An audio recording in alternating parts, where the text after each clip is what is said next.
8 cars with engines from an unexpected source.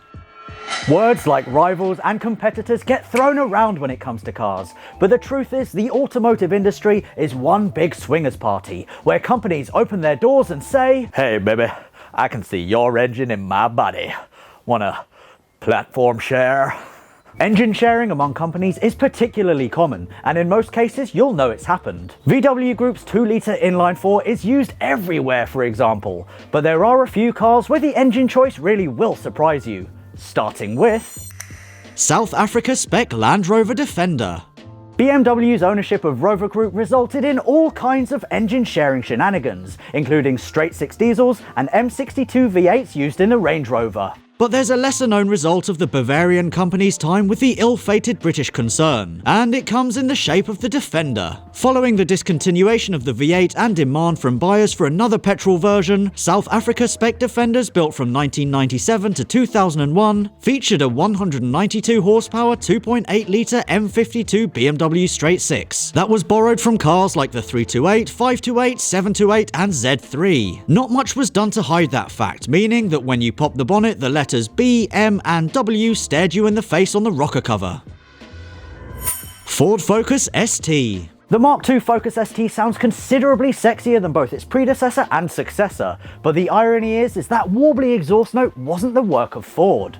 You can ignore the Duratec branding slapped all over it because that 2.5-litre inline-5 is, of course, a Volvo engine. Specifically, it's the catchily titled B5254T3 modular engine badged T5 on the Swedish car's own body. The 2.5 in the second-generation Focus RS is a little more complicated. Yes, it used the T5 as a starting point, but the end result wasn't ever used by Volvo itself. It had different pistons, strengthened conrods, and a bigger turbocharger, upping the output considerably. Ford Galaxie. From one Ford to another, we have the first generation Galaxie. And yes, as an MPV, it's considerably less exciting than the Focus ST, but the one we're talking about has actually got more cylinders. The Mark I Galaxie was available with a 172 horsepower 2.8-litre VR6 engine, which at first seems bizarre until you remember that the family bus was the product of a joint venture with VW. The venture gave birth to the Galaxie alongside the Seat Alhambra and VW Charan, which were all built on the same platform in a Portuguese factory with the styling barely altered between the three. McLaren 570S. Okay, so this is a little more convoluted and it doesn't only cover the 570S, but stick with me because it's an interesting one. The M838T 3.8-litre V8, which powers all Sport Series cars plus the 650S, 675LT and P1, can be traced back to Nissan, specifically the 3.5-litre VRH 35L V8. It was designed in collaboration with Tom Walkinshaw Racing for the R390 GT1 racing car, although the Le Mans results Nissan were hoping for never materialised. A few years later, McLaren Automotive bought the rights for the design from TWR, and together with Ricardo, the company that makes gearboxes for Bugatti among many other things, the M838T was developed. However, very little of the old design was left by the time the two companies were done, and with the new 4-litre M840T containing over 40% new parts, the Nissan TWR Link has been watered down a lot. Lotus Exige. Lotus can make the Exige as bonkers as it likes with its endless stream of tweaked models, but the truth is, it is inescapably linked to the humble Toyota Camry. That's because it's powered by the same 2GR FE 3.5-litre Toyota V6 as the humdrum saloon, an engine which has also seen service in the Avalon and even the Sienna MPV. The Lotus version, which is also used in the Evora, is a little different however, as it's supercharged, and only the earliest 2GR FE equipped Evoras were left naturally aspirated. In its latest form, the Lotus 2GR develops 424 horsepower, thanks to an Edelbrock supercharger plus a charge cooler, making it wicked fast. Jaguar F-Type R.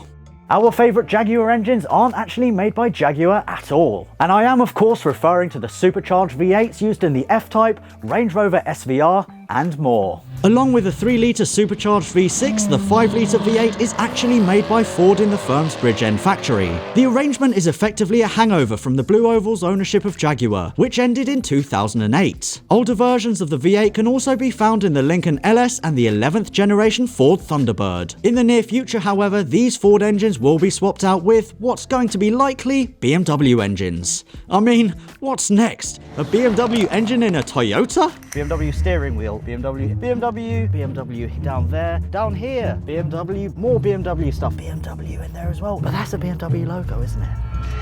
Maserati Quattroporte. Now here's something you may not know about Maserati's big posh saloon. The V6 petrol versions of the Quattroporte actually have a hint of Detroit under the bonnet. Sure, it may officially be a Ferrari engine, but this V6 begins its life as a Chrysler. The 3-litre aluminium blocks are cast at a Chrysler factory in Indiana, before being sent to the company's Trenton engine complex to be machined under the watchful eyes of Ferrari employees. From there, the blocks are shipped over to Maranello to be finished by Ferrari, who then also drop the engines in the Ghibli and Levant SUV. Noble M600.